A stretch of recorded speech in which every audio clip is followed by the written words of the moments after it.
down with no secrets, there is no place to hide. And the waitress is listening, and you can't speak a word if you don't want it heard. It's like whispering into a megaphone. Back 4, Stop Bugging Me. It's almost a law of nature that wherever there's a spy, there's a counter-spy, somebody using counter-espionage techniques to catch somebody doing espionage. And so if you think that someone is spying on you in your home, you can actually hire somebody to help you with domestic counter-espionage. Jane Feltus visited one of their suburban outposts. A couple times a week, someone calls the hotline at Special Solutions, Inc., a counter-surveillance company in Des Plaines, Illinois, thinking that their place has been bugged. That's when Mark Amarazian springs into action and readies his equipment. Let's see, we have sweep units here, which will pick up any type of microphones, night vision, parabolic microphones. Mark Amarazian is a counter-spy, and he dresses the part. Black t-shirt, boots, and a bomber jacket. His hair is slicked back and he has a goatee. He talks and acts like someone playing a cop on TV. Everything's just a little too polished. Mark has promised to take me with him on a sweep to debug someone's house. He works out of a retail store called Spies, which is next door to a dry cleaner's in the suburbs. There's a mannequin at the door wearing a trench coat, hat, and sunglasses. James Bond posters everywhere. A half-dozen glass display cases packed with electronics and novelty items like X-ray specs and disappearing ink. One of the first things I notice is that what they sell at a counter-surveillance store looks a lot like the stuff they sell at a surveillance store. He points at a display case full of what seem to be everyday objects. Covert cameras are usually like this one's a clock. Here's a dictionary that has a camera in it. Teddy bear. Where's the camera? You're not going to be able to see it. Mark says these kinds of cameras, with lenses literally the size of a pinhole hidden in everyday objects, are exactly what we'll be looking for on our sweep. So he shows me a tool that his company is designed to detect them, the Spy Finder. Mark pulls the consumer model out of his pocket, the Spy Finder Personal. It's made of black plastic, like a remote control, and contoured to fit in your hand, with a red plastic lens that you look through, surrounded by flashing infrared lights. What it's going to do is it's going to flash out, and if there's a camera there, it's going to detect that pinhole lens, the chip inside, and bounce back a red light at you. So if you want, I'll hold this microphone for you, and then just take this, press that button, look through it. So right now, let's look at the clock. Okay. I turn to the store clock hanging on the wall. Scan the clock up and down. Where do you see the camera in there? Do you see it? Oh, I see it. There it is in the 6. It's in the 6. I flash the Spy Finder around the rest of the room. The whole place lights up. Everything's a camera. The smoke alarm, the plant, a pair of sunglasses, a radio, they're all watching. It can make a person paranoid. A paranoia that Mark is only too happy to indulge. He tells me a story of a hidden camera that was found in a Hooters changing room. And he says they can be anywhere. Locker rooms, tanning salons. A lot of people fake and bake. If you're faking and baking, why not have a Spy Finder with you before you're actually taking off your clothes and getting into the tanning booth? Do a quick sweep. See if there's a camera watching.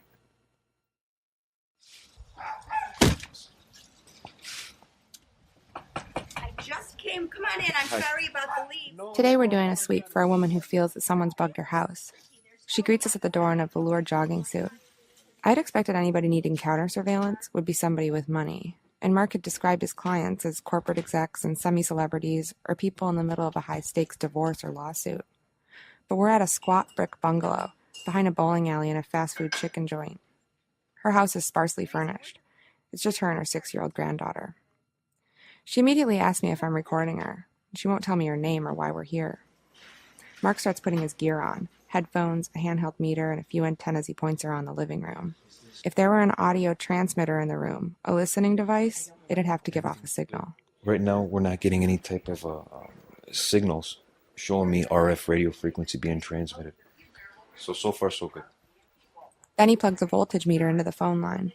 It's reading a 44.7.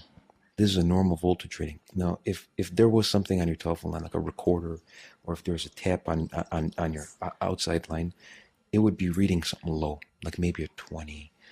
So this is fine. The woman follows Mark around while he does the sweep. He looks in vents for cameras and climbs under a desk to check the wiring on the computer. There's a unit that you can attach to the back of these computer keyboards, and whatever gets typed, it's going to record it. What? I never thought of that. Something being on the computer? Yeah, I never thought of that.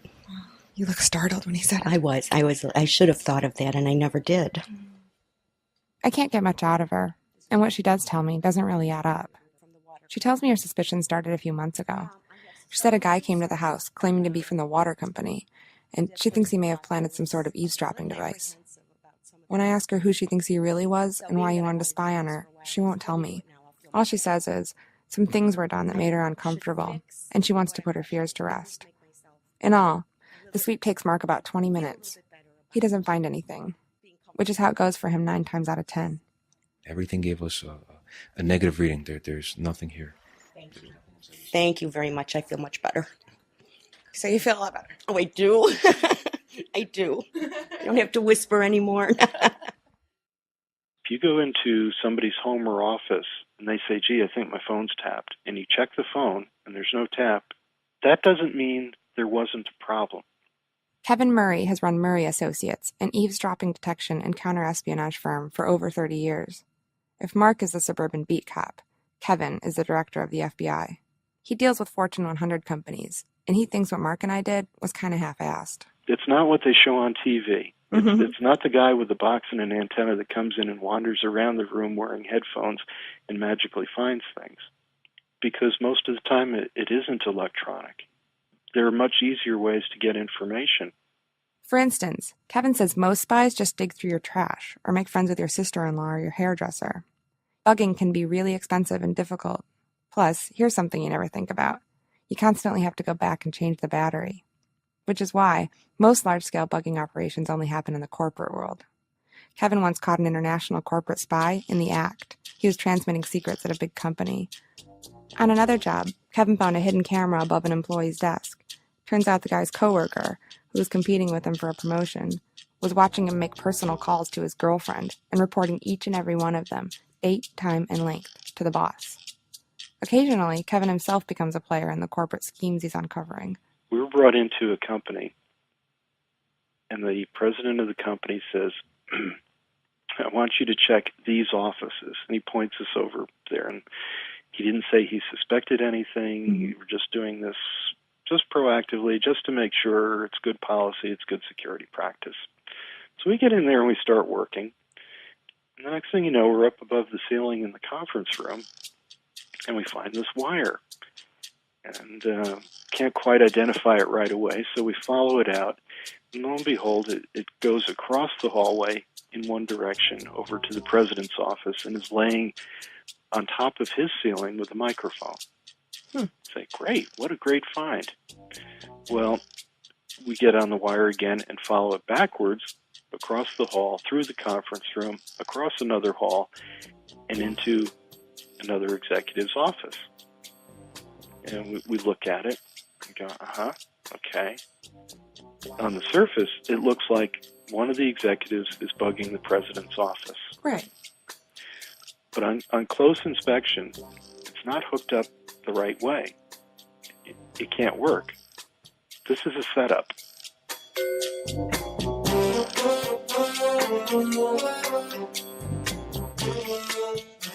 And it posed a real ethical dilemma to us, because it appears that the president is looking for a rubber stamp way of firing an executive. Wow. And it's not true. So what'd you do? We reported it to him, and we also reported the fact that we didn't think it was a viable eavesdropping attempt. This thing couldn't work.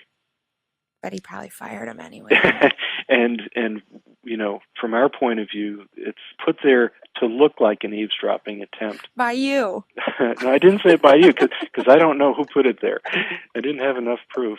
But, you know, I could tell he had kind of a long face and said, okay, thank you, boys. I asked Kevin if stories of hidden cameras everywhere, like the ones Mark kept telling me when we were on the sweep, if those are just paranoia.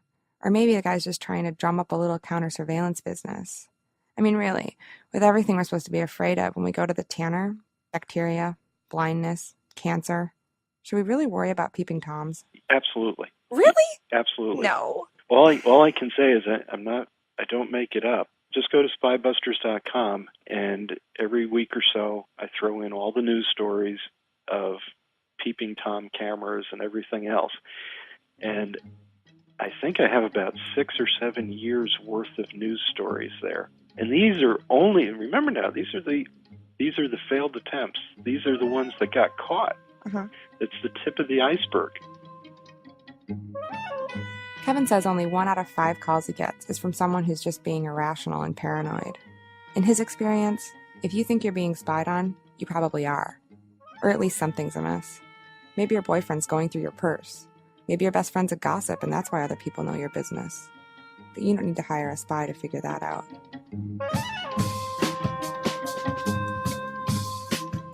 Jane Feltis is a producer on our program. What do you do?